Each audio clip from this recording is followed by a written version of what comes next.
அனைவருக்கும் வணக்கம்.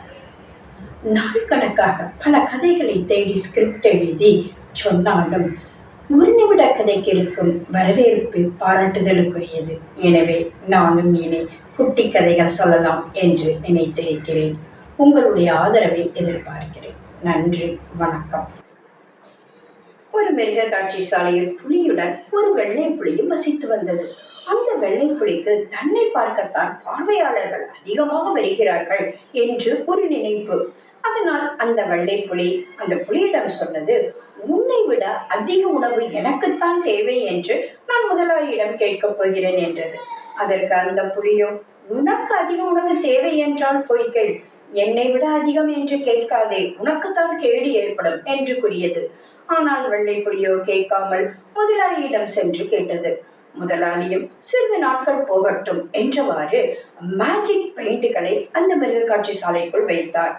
3 மேஜிக் பெயிண்டுகளை வைத்தார்.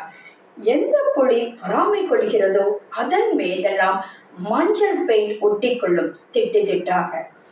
எந்த புலி கோபம் கொள்கிறதோ அதன் மீதெல்லாம் கருப்பு பெயிண்ட் ஒட்டிக்கொள்ளும் திட்டு திட்டாக. எந்த புலி பொறுமையாக தன்னுடைய கடமையை ஒழுங்காக செய்கிறதோ, பொறாமை கொள்ளாமல் இருக்கிறதோ, அந்த புலியின் மீது வெள்ளை பெயிண்ட் அழகாக பற்றி கொள்ளும் என்று வைத்திருந்தார். இந்த புலியோ எப்பொழுதும் போல் தன்னிடம் வரும் பார்வையாளர்களை எப்படி சந்தோஷப்படுத்தலாம், அவர்களிடம் எப்படி பொறுமையாக இருக்கலாம், நம்மிடம் அவர்கள் பழகும் பொழுது அவர்களுக்கு சந்தோஷத்தை கொடுக்க வேண்டும் என்று அமைதியாக இருந்தது. அதனால் அந்த புலி மேல் வெள்ளை பெயிண்ட் பட்டு மிகவும் அழகாக மாறியது.